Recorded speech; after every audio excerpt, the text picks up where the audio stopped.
Hello everyone, welcome to Ganitank. बच्चों, जड़ी बूटी सीरीज में हम ट्रिग्नोमेट्रिक इक्वेशंस की बात कर रहे थे। लास्ट वीडियो में हमने देखा कि ट्रिग्नोमेट्रिक इक्वेशंस के प्रिंसिपल सॉल्यूशन क्या होते हैं, जनरल सॉल्यूशन क्या होते हैं, राइट। फिर कुछ इक्वेशंस को हम सॉल्व कर रहे थे, ठीक है। तो हम करते करते पता करें कि sine theta equal to zero, cos theta equal to zero और tan theta equal to zero के जनरल सॉल्यूशन और प्रिंसिपल सॉल्यूशन क्या होते हैं, राइट। ये रेड कलर का जो बॉक्स है, हम सब ने हमारे बुक में बनाया। फिर उसके बाद हम लोगों ने धीरे धीरे और इक्वेशंस के बारे में बात की और हमने जनरलाइज्ड इक्वेशन मतलब साइन थीटा इक्वल टू के या sine theta equal to sine alpha, cos theta equal to cos alpha, tan theta equal to tan alpha, right. ये टेबल 2 हमने बनाया था, राइट। दिस वाज टेबल 2 जो हमने लास्ट लेक्चर में है ना एंड किया था। तो आज हम लोग और इसके आगे और इसके जो भी बचे हुए सारे पॉइंट्स हैं है ना उसे चेक करेंगे, ठीक है बच्चों। तो नाउ यहाँ तक कि हमारी सारी कहानी हमें पता है, sine theta equal to sine alpha के लिए, cos theta equal to cos alpha के लिए, tan theta equal to tan alpha के लिए, है ना, क्या क्या जनरल सॉल्यूशंस होते हैं हमें याद करना है, राइट। चलो एक बार लिखेंगे फिर आगे बढ़ते हैं। आप ही बताइए, sine theta equal to, rough में आप निकालिए और लिखना स्टार्ट करिए। Sine theta equal to sine alpha का जनरल सॉल्यूशन क्या? Theta equal to n pi plus minus one raise to power n alpha, correct. Tan theta equal to tan alpha का general solution क्या? तो ये क्या होगा? N pi plus alpha. Sir cos का छूट गया, yes. Cos theta equal to cos alpha का जनरल सॉल्यूशन क्या? 2n pi plus minus alpha, है ना। ये याद रखना है मुझे। प्रिंसिपल सॉल्यूशन निकालना तो आसान है सर, है ना। We know many many other ways, yes. तो जरूरी नहीं कि जो अल्फा पाई माइनस अल्फा और ये सभी याद रखना है, वी नो, ठीक है कैसे निकालते हैं। 0 और 2 पाई के बीच का वैल्यू होता है। अब नेक्स्ट टाइप 3, मतलब टेबल 3 अब स्टार्ट होगा हमारा, राइट। अब ये टेबल 3 मैं डायरेक्टली देता हूँ आपको ना। इसके प्रूफ्स में जाना हो तो yes, there is another video, you can go through it, but आप याद भी रख सकते हो। अगर आपके पास sine square theta equal to sine square alpha आता है, या cos square theta equal to cos square alpha आता है, या tan square theta equal to tan square alpha आता है, राइट। इन तीनों का ही सॉल्यूशन सेम होगा, इन तीनों का ही जनरल सॉल्यूशन सेम होगा। इसलिए बहुत इजी हो जाता है और वो होगा n pi plus minus alpha, right. n pi plus minus alpha, right. तीनों का ही जनरल सॉल्यूशन ऐसा होगा where n is an integer value, है ना बच्चा लोग। n pi plus minus alpha ऐसा होगा। आपको थोड़ा अगर समझ में आ रहा है तो इन तीनों का पीरियड जो है ना वो पाई है। All three are periodic with period pi, जो कि tan का भी था, इसलिए आंसर भी सेम है। और स्क्वायर के कारण ये प्लस माइनस आ रहा है। थोड़े थोड़ा लॉजिक लगाते रहेंगे ना आप, तो आपको बड़ा आराम से इजीली याद रहेगा ये, ठीक है। अब ये याद रहेगा बेटा, yes. Type 4, now this is very important. कोई भी ऑब्जेक्टिव एग्जाम्स जो है, कॉम्पिटिटिव एग्जाम्स, इसको पूछना चाहेगी। Type 4 is a cos theta, right, plus b sine theta equal to c. मतलब अगर मैं, है ना, यहाँ पे a b c are some real numbers, a b c जो है तो कोई रियल वैल्यूज है, it can be any values, ठीक है, ए बी सी। और ये थीटा दोनों में सेम, थीटा दोनों में सेम रहेगा, ये याद रखना है आपको। यहाँ जो थीटा है वही यहाँ पे भी होगा, सेम एंगल। अगर यहाँ पे लेट अस से 2 अल्फा होता तो यहाँ पे भी 2 अल्फा होना चाहिए, okay, what ever it is. तो ऐसी इक्वेशन अगर मैं एग्जांपल देख के आपसे बात करूं तो लेट अस से 7 cos, है ना, अल्फा, या 7 cos 3 alpha plus 5 sin 3 alpha equal to 20, कुछ भी हो, बट ऐसी इक्वेशन इस कैटेगरी में आ गई। ए की वैल्यू 7 है, बी की वैल्यू 5 है और सी की वैल्यू 20 है, और थीटा की जगह yes we can have 3 alpha, पर जो भी है दोनों जगह सेम है, ऐसे पे वो अप्लाई हो पाएगा, ठीक है बेटा। अब सबसे पहला नोट यहाँ ये है, ऐसी इक्वेशन का सॉल्यूशन तभी एग्जिस्ट करेगा, राइट। सो ए कॉस थीटा, ये नोट है हमारी बहुत ही बढ़िया और इसी पे क्वेश्चन बन जाता है। a cos theta plus b sin theta equal to c will have a solution if and only if, I double f का मतलब होता है if and only if mod of c is less than root of a square plus b square। क्या करना है मुझे? mod of c मुझे check करना पड़ेगा, जो c का वैल्यू है ना वो a स्क्वायर और b स्क्वायर के रूट से कम होना चाहिए ना, mod of c, right, mod of c, right. इसी को अगर आप, ये पॉइंट नंबर 1, इसी को अगर आप उल्टा लिखेंगे तो if mod of c is greater than root of a square plus b square, right? Equation does not have solution, है ना, does not have any solution, no solution exist, ऐसा आप कह सकते हैं, right? Equation does not have solution. ठीक है बच्चों, तो आपको ये बात बहुत अच्छे से क्लियर रखनी है कि अगर, है ना, मॉड सी, मॉड क्यों, क्योंकि प्लस माइनस दोनों, मतलब अगर आप मॉड को ओपन करते हो तो आपको पता है क्या होगा, इसका मतलब c should be between minus of root of a square plus b square, ठीक है, या लेस देन इक्वल टू भी चलेगा सर, यस, है ना। तो c square should be between, या c should be between root of a square plus b square negative and root of a square plus b square positive. सब पढ़ा हुआ है हमने, यस, है ना, बस नोट बना लो, ऐसी ये हमारी बहुत ही अच्छी नोट है, ठीक है। अच्छा, इसको करते कैसे सॉल्व, हाउ टू सॉल्व, ठीक है, ऐसी इक्वेशन को कैसे सॉल्व किया जाता है, right? How to solve a cos theta plus b sine theta equal to c, ऐसी इक्वेशन। तो यहाँ पे ना थोड़ा सा ट्रायंगल अप्रोच यूज हुआ है। ट्रायंगल अप्रोच कैसे यूज हुआ है बता दूं मैं आपको। एक राइट एंगल ट्रायंगल आप अज्यूम करो, राइट?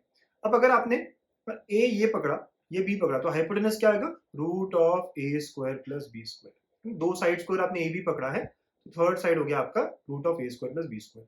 और अब आप मजे कर रहे हो, क्या कर रहे हो, divide by root of a square plus b square everywhere. तो ये हो गया a upon root of a square plus b square, ठीक है, into cos theta, plus b upon root of a square plus b square into sine theta, c upon root of a square plus b square. ऐसा हो गया बेटा। और अब अगर आप इसको, इस एंगल को कुछ पकड़ लेते हो, लेट से अल्फा पकड़ लेते हो, अब बहुत मजे से, बहुत आराम से आप खुद ही बता सकते हो मुझे। आप ही बताइए, इस ट्राइंगल में, इसी ट्राइंगल में कॉस अल्फा क्या होगा, a upon root of a square plus b square, है ना, एडजेसेंट अपॉन हाइपोटेनस। वैसे साइन अल्फा क्या होगा बेटा, अपोजिट, मतलब b upon root of a square plus b square, yes, है ना, बस वही काम हम कर रहे हैं। तो यहाँ पे हमने इसको कॉस अल्फा कर दिया, तो ये कॉस अल्फा कॉस थीटा हो गया, ये साइन अल्फा साइन थीटा हो गया, and this is c upon root of a square plus b square. समझे बेटा? तो ये cos a cos b plus sine a sine b, ये क्या होता है, ये हमारा एक ट्रिग्नोमेट्री फॉर्मूला होता है, cos of a minus b, ठीक है, शुड बी इक्वल टू, अब ये वैल्यू, ये वैल्यू अगर माइनस वन और वन के बीच में, like we have this kind of equation, right? So इसीलिए ये जो एक इक्वेशन बनी, तो इसका सॉल्यूशन एग्जिस्ट करेगा, यहीं पे वो बात हो रही है, ये सॉल्यूशन कब एग्जिस्ट करेगा, so this solution will exist only when, जो मैंने पहले बात बताई ना आपको, only when c upon root of a square plus b square is between minus one and one. क्यों? क्योंकि लेफ्ट हैंड साइड में कॉस है बच्चों, राइट? तो कॉस हमेशा माइनस वन और वन के बीच में ही होता है, तो राइट में भी वही होना चाहिए। मतलब ही इसको आप अगर आप थोड़ा सॉल्व करोगे, c is between root of a square plus b square negative and positive root of a square plus b square. मतलब आप इसको एक साथ अगर लिखना चाहो तो mod of c is less than और इक्वल टू, है ना बच्चा? थोड़ा फास्ट हो रहा होगा लेकिन यार बड़ा आराम से समझ सकता है ना? और अगर ये माइनस वन और वन के बीच में है तो can I write it as cos of theta minus alpha is equal to some cos beta, right? Yes sir. और अब इनका जनरल सॉल्यूशन हमें निकालना आता है। कैसे निकालते हैं सर?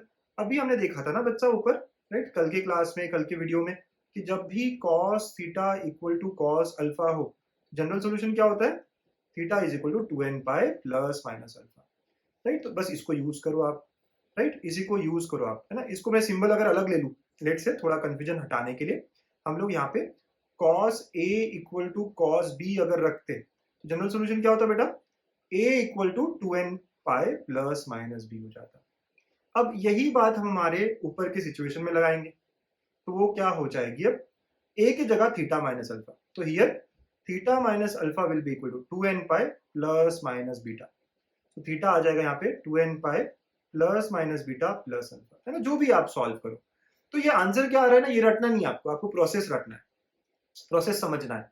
अब प्रोसेस ये है कि हम एक ट्रायंगल बनाने की कोशिश कर रहे हैं, तो we are dividing by hypotenuse का length which is root of a square plus b square, और इसको फिर हम कॉस में कन्वर्ट कर देते हैं, साइन में तो cos A minus B, right? और ये सब हम आगे धीरे धीरे सॉल्व कर रहे होते हैं। सर इतना याद रखना पड़ेगा क्या? नहीं, आप डिवाइड कर लो, है ना, बोर्ड में भी काम का है ये, राइट, महाराष्ट्र स्टेट बोर्ड में भी काम का है ये, और सीईटी या फिर जेई ऐसे एग्जाम में तो बहुत इंपॉर्टेंट। अंडरस्टूड बच्चों? तो पॉइंट समझा आपको कि इसका सॉल्यूशन हमेशा एग्जिस्ट नहीं करता। कब करता है सोल्यूशन एग्जिस्ट? जब c is between minus root of a square plus b square and plus root of a square plus b square के बीच में, राइट? यस। ओके, तो ये बहुत इंपॉर्टेंट बात। अगर आपको थोड़ा फास्ट लगा हो तो आराम आराम से देखिएगा, फिर से देखिएगा। और स्लो लग रहा हो तो आप स्पीड 1.5 टाइम्स कर लीजिए, है ना? मेरा सारे बच्चे अलग अलग, ठीक है। एंड नाउ लास्ट थिंग, ठीक है, last thing now, common solution कैसे निकाला जाता है ना? कॉमन सॉल्यूशन कैसे निकाला जाता है? तो बेटा अगर मुझे बोला जाए कि cos theta equal to cos alpha and tan theta equal to tan alpha, इनका जनरल सॉल्यूशन निकालो, जनरल सॉल्यूशन ऑफ, तो यार ये दोनों ही है ना अलग अलग पीरियड में है, अलग अलग बातें करते हैं। तो मैं ये कह सकता हूँ, अगर एक एग्जाम्पल से लूँ मैं यहाँ पे, मुझे बोला जाए cos theta equal to 1/√2 and tan theta equal to let us say -1। तो अब ये कहाँ मुझे ऐसा मिलेगा कि cos पॉजिटिव और tan नेगेटिव? तो आप सब लोग समझते हो, it will be in fourth quadrant only. और 1/√2 मतलब 45, यस। तो फोर्थ क्वाड्रेंट में 45 डिग्री। तो आई कैन से, मतलब एंगल कितना हो गया ये, राइट? 315 हो गया या 7π/4 हो गया। So theta is 7π/4। ये मेरा प्रिंसिपल सॉल्यूशन है। अच्छा, इस सर्कल में एक ही बार आएगा ना, तो बस रिपीट तो होगा, लेकिन कब? हर राउंड के बाद, राइट? मतलब 2π आपको ऐड करते रहना पड़ेगा। Therefore general solution becomes 2nπ plus 7π/4। Understood बेटा? तो बस ऐसे ही अगर यहाँ पे भी हम समझ जाए कि प्रिंसिपल सॉल्यूशन क्या होगा बेटा, थीटा इक्वल टू अल्फा, एक ही आएगा। कॉमन बोला ना हमने, जो इसको भी ट्रू करे और इसको भी ट्रू करे, and general solution becomes 2nπ plus alpha. बस आपको 2nπ ही ऐड करना है। कोई भी दो आ जाए, कोई भी दो आ जाए, उनके लिए यही काम करेंगे, राइट? बिकॉज पूरे एक सर्कल में कॉस और टैन एक ही बार मैच करेंगे, या फिर साइन और टैन या साइन और कॉस, ये सारे जो है ना? आप समझ रहे हो? ठीक है, यस। एक और एग्जांपल लेते हैं ना सर। यस, चलिए लेट्स सी एक और एग्जांपल। तो लेट अस से साइन थीटा इक्वल टू 1/√2, ठीक है, and cos theta equal to -1/√2, right? अब देखो, साइन पॉजिटिव है, कॉस नेगेटिव है, तो कौन सा क्वाड्रेंट? बहुत फास्ट हमें समझना चाहिए, सेकेंड क्वाड्रेंट। 1/√2 मतलब 45, तो सेकेंड क्वाड्रेंट में 45, तो एंगल कितना? 135 या 3π/4। तो जनरल सॉल्यूशन 3π/4। इतना फास्ट कैसे करते हो सर? बेटा जड़ी बूटी सब किया है, अलाइड एंगल्स वगैरह वगैरह, राइट? तो फटाफट तो आना ही चाहिए। अच्छा, पूरे सर्कल में और कहीं होगा क्या? अगली बार पूरा सर्कल रोटेट करके ही आना पड़ेगा, 2π से ऐड करना पड़ेगा। तो जनरलाइज करेंगे तो 2nπ plus 3π/4, right? n integer है, n को आप 1 2 3 4 डालते रहो, अलग अलग आंसर्स मिलते रहेंगे, राइट? आपने n को 1 डाला तो मिला आपको 2π प्लस 3π/4, n को 2 डाला तो आपको मिल गया 4π प्लस 3π/4, -1 भी डाल सकते हो, एंड सो ऑन, ठीक है? ऐसा करना पड़ेगा। तो जब भी कॉमन सॉल्यूशन की बात है, ये सीईटी में होते हैं questions, right? This is how you are going to work. Got it बेटा?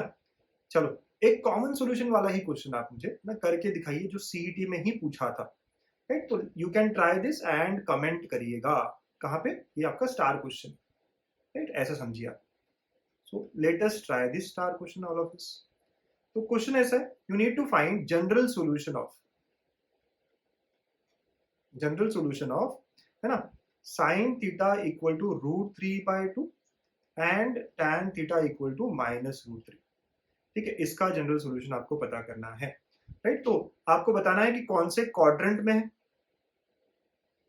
Right? Which quadrant and what is the answer, ठीक है? ऑप्शन देना चाहिए बेटा। Let's try on your own, ठीक है? आप ट्राई करो, बताओ मुझे कि क्या होगा आपका आंसर। तो बच्चों, ये सारे पॉइंट्स हमारे ना ट्रिग्नोमेट्री इक्वेशंस के कंप्लीट हुए। यहाँ पूरी थ्योरी कंप्लीट हो गई ट्रिग्नोमेट्रिक इक्वेशंस की, विद सम एग्जांपल्स। लेकिन अगर आपको जेई मेंस में कैसे क्वेश्चंस आते हैं, जी एडवांस में कैसे क्वेश्चंस आते हैं, तो देखना है, तो yes, there is another video इसी टॉपिक का, जिसमें मैंने एडवांस या मेंस के क्वेश्चन सॉल्व कराए हैं। यू कैन चेक दैट, है ना? गणित अंक पे ही प्लेलिस्ट मिल जाएगी ट्रिग्नोमेट्री की आपको, या मैं यहाँ लिंक भी या वीडियो भी शेयर कर देता हूँ। ओके बच्चों, तो for more such videos always stay connected and stay happy.